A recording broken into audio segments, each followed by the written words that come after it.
Hello everybody, this is Sam from samminds.com, and today I'll be showing you how to easily set up an development environment on Windows. The programs most developers will need are going to be PHP, of course, it will be Git, it will be Composer, and it will be any sort of database backend, and I'll be showcasing the installation for MySQL. First thing you want to do is obviously to download all the required sources. You can simply click the annotations on the screen or type it all out. On windows.php.net you'll find several different versions of PHP to download. The differences are all highlighted on the left sidebar, so choose whatever you like.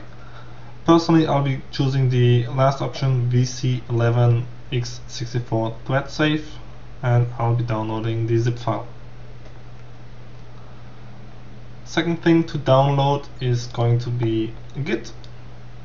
My favorite here is msysgit. I've never run into any troubles. Simply click download and we're done here for now. Next in line, Composer. Click download, scroll down a little for the Windows installer and Composer setup.exe. And lastly, SQL. Here you want to be choosing the MySQL community server. Scroll down, hit download, scroll down, and at best choose the web installer, because we will not need everything that's inside the big installer. You won't be clicking no thanks, just download, because we do not want to log in just to download stuff. Alright, now as you can see inside my dev box I haven't installed anything aside my editor yet, and if we're going to open a command line you'll notice PHP won't work, Git won't work, Composer won't work, nor will MySQL. This is obviously because we haven't installed anything yet. So enter your download directory and start by install PHP. Open the zip file, create a new folder, name it anything you like, simply highlight all, drag and drop, and done for now. Now what you want to be doing is you need to tell your PC where to find the php.exe. This is done by opening your start bar, right clicking on computer and hit properties. Here you want to be clicking on advanced system properties on the third tab, advanced. Here you choose the lower option, System Variables. A new window will pop up, and inside the lower of the two boxes you are going to find the entry called Path. There's a number of entries already inserted, and all you want to be doing is you add a semicolon, then you enter the path where you have installed PHP, and OK, and you're done.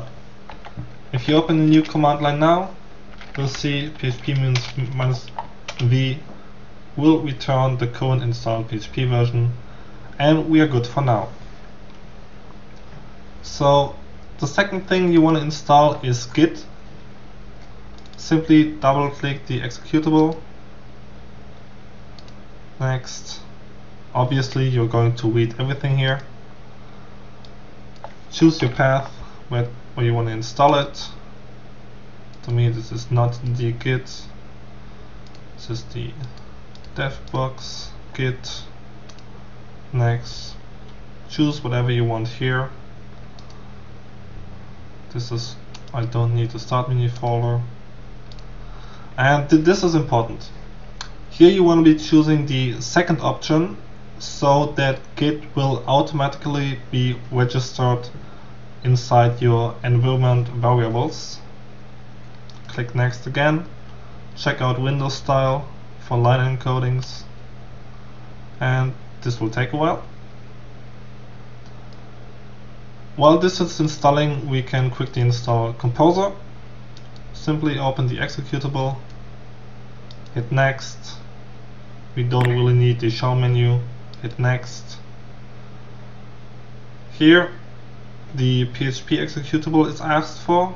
Enter the path wherever you installed PHP to, and as long as you have registered this inside your paths environment variables, it will automatically be detected. Hit next again and hit install. This is an error, and we can on the side finish Git. This error now tells you that the OpenSSL extension is missing, and this is because we haven't yet configured the PHP CLI. For this, you want to be going back to your PHP folder. Simply rename php.ini-development into php.ini. You want to be opening this, search for SSL, and you'll notice the extension PHP OpenSSL DLL is missing. You want to be removing the semicolon and enter x/php OpenSSL DLL. Save, close, go back, install again, and we're done. Finish. So we've installed a couple of things. Let's check if they work. Git -b. It's an unknown option, but that's all we need. Git ---- version. Obviously it's working. Same with Composer. Lots of stuff that we can use. Composer ---- version works. Composer self-update will work now too, but we're already using the latest version, of course. Last but not least, you want to be installing MySQL. Open the package.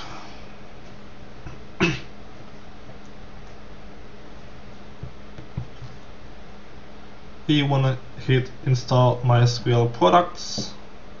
Obviously read license information.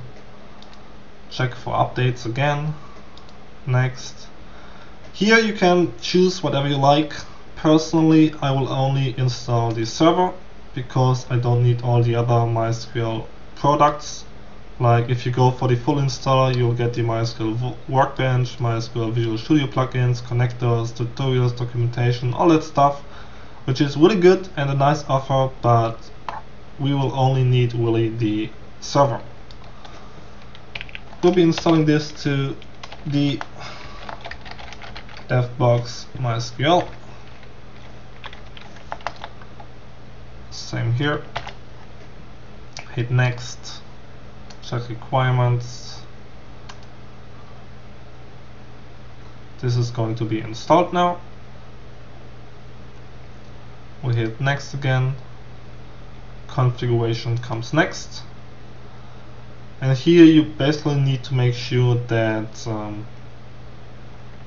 you check all the data, and we enter super secure MySQL username and password, admin. The service name MySQL 5.6. Here you can choose if you want to have MySQL running at all time or not. Personally, I will not. I will leave this checked for now, and the service will be running as the standard system account, so everything should work out of the box. This is going to be configured. Next, finish, and done. Now obviously, since I'm a Zend Framework 2 guy, we want to be installing a ZendSkeleton. All you want to do is you enter your browser, you go to github.com/Zend Framework, ZendSkeletonApplication. You scroll down, and here you will see this nice little command. Composer, PHP composer.var, create project, all this lovely thing. You copy this, we open, create a new folder here, let's name it projects, we enter, we open our Git, and here we say not this, we insert the command, go to the start, composer, create project as dev repository, the ZendSkeletonApplication, and we want to install this to /skeleton. You hit enter, and now Composer will download all the required files for the skeleton application. You're going to see here the skeleton folder is already created, and now all dependencies that the skeleton needs will be downloaded and installed, which namely is just Zend Framework itself.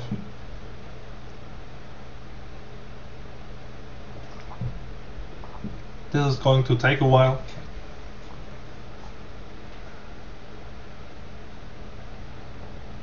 And here we don't really need the source control files, so please delete. Now we have the skeleton set up. We enter the skeleton directory, we enter the public directory, we open a new command line here, and now we start our server. PHP -s localhost 8080.